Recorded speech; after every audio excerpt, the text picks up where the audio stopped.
Family, welcome back to Voices on My Book. You know how we do on Fridays? Faith and culture collide, and we talk about what it means to walk with Jehovah in a world that's loud, fast, and obsessed with clout. Today we're doing something a little different. We're letting a man from scripture, Asaph, tell his story, watching people rise, losing his spiritual footing, and finding perspective again in God's presence. Because honestly, what Asaph went through thousands of years ago is exactly what Gen Z, millennials, and all of us feel today. I've got my brother Jordan Taylor back with me. Glad to be here, bro. This topic? Whew, it hits deep. We're digging into that tension we've all felt. Why them and not me? The fame game is loud.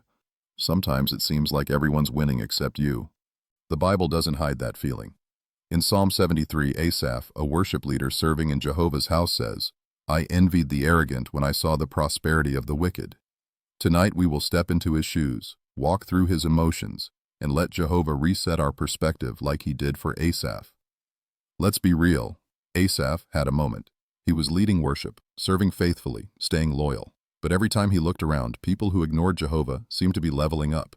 He's thinking, why do the selfish get the spotlight? Why does the crooked prosper? Why do people with no morals go viral, get rich, get platforms? That's a feeling we know today.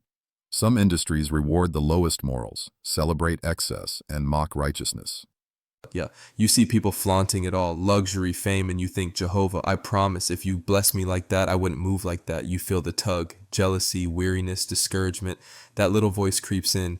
Maybe serving God is making me lose in life. What really shook Asaph wasn't just that the wicked prospered. He misread what prosperity meant. He saw them and thought, they're winning, they're ahead, they're living the dream. But when he stepped into Jehovah's sanctuary, when he got God's perspective instead of Instagram's, he saw the truth. The people he envied weren't ahead. They were in danger. Exactly. They looked like they were on a mountain, but the mountain was made of ice, smooth and beautiful, but slippery and unstable, temporary. Asaph realized their success wasn't security, it was a setup. Their platform wasn't protection, it was exposure. Their rise didn't mean God's favor, it meant God had stepped back and allowed them to sprint toward consequences they couldn't see. That chills me, bro.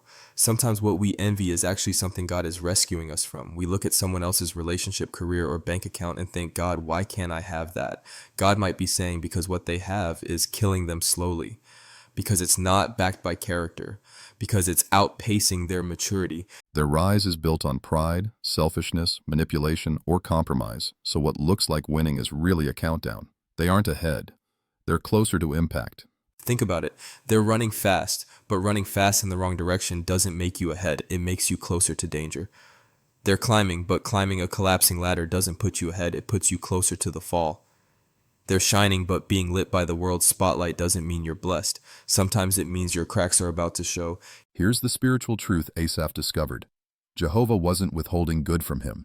He was shielding him from destruction. Sometimes God keeps you slow to keep you safe, keeps you hidden to keep you whole, keeps you low to keep you grounded. Some blessings without God become burdens. Some platforms without humility become prisons. Some fame without wisdom becomes fuel for collapse. That's why Asaph went from confused to confident. He realized, I'm not behind, I'm protected. The people he envied didn't have more, they had less foundation, less peace, less guidance, less divine restraint. We see that everywhere today. Lights now, courtrooms tomorrow. That's why the sanctuary mattered. The sanctuary is where you see what success really is. Not applause, views, clothes, cars, or followers, but growth, peace, integrity, humility, and walking with God. The world sees platforms, Jehovah sees paths. Asaph wasn't on the wrong path, he was on the safe one. Family, if you've ever felt overlooked, hear this. Sometimes God's way of protecting you looks like holding you back. Sometimes his way of blessing you looks like letting somebody else go first so you don't fall where they fall, break where they break, or drown where they drown. The people you think are ahead might actually be heading toward pain, while Jehovah is setting you up for something stable, peaceful, and lasting. You're not behind. You're in his hands. His hands never rush, never miss timing, and never misplace destiny. The people Asaph envied were elevated by the world, but they weren't secure. Meanwhile, Asaph felt behind, but he was in Jehovah's presence. In the long run, presence will always outrun platform. By the end of Psalm 73, Asaph wasn't jealous anymore. He wasn't frustrated or discouraged. He was secure in God, secure in his place, secure in Jehovah's love. He says, "Whom have I in heaven but you? Earth has nothing I desire besides you, he declares. But as for me, the nearness of God is my good. That's the joy I want you to walk out with tonight. God himself is your good, not fame, not followers, not opportunities. Because God is your good, you're never behind, never overlooked, never forgotten, never late. When someone else rises, you don't have to panic, compare, or shrink. You just stay close to Jehovah because closeness is better than elevation. And when elevation does come, because it will, you'll be ready.